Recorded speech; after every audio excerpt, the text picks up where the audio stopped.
नमस्कार, राजनीती न्यूजच्या ब्रेकिंग बातमीपत्रात आपलं स्वागत। मी रामेश्वरी। पाहूया सोलापूरसह महाराष्ट्रातील आजच्या महत्त्वाच्या बातम्या। सिद्धेश्वर कारखान्यात साखरेवरून गोंधळ। दरवाढीच्या मुद्द्यावर सभासद आक्रमक, अखेर 27 रुपयांनी साखर वाटप। हिप्परगा तलावावर ऐतिहासिक प्रयोग। पाण्यावर तरंगणारा सौर ऊर्जा प्रकल्प उभारण्याची तयारी। सोलापूरला दरवर्षी मोठा वीज लाभ अपेक्षित। सोलापूर जिल्ह्यात पावसाचा प्रश्न गंभीर। पावसाने पाठ फिरवल्याने दुष्काळ सदृश परिस्थितीची चिंता, शेतकऱ्यांचे आकाशाकडे लक्ष।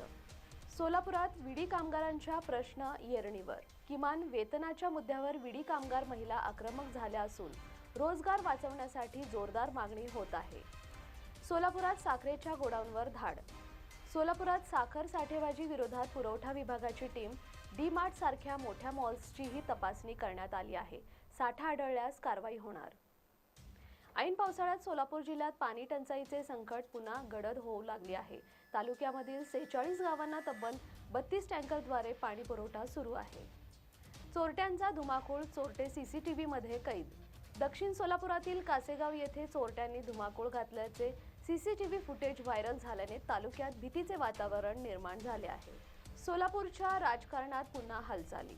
वैराग तालुका निर्मितीच्या मागणीच्या पार्श्वभूमीवर सोलापुरातील राजकीय घडामोडींना वेग आला आहे।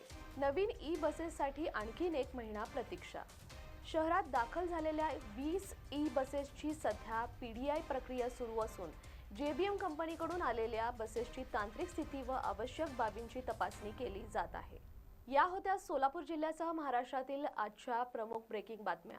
ताज्या घडामोडींसाठी पाहत रहा राजनीती न्यूज। धन्यवाद।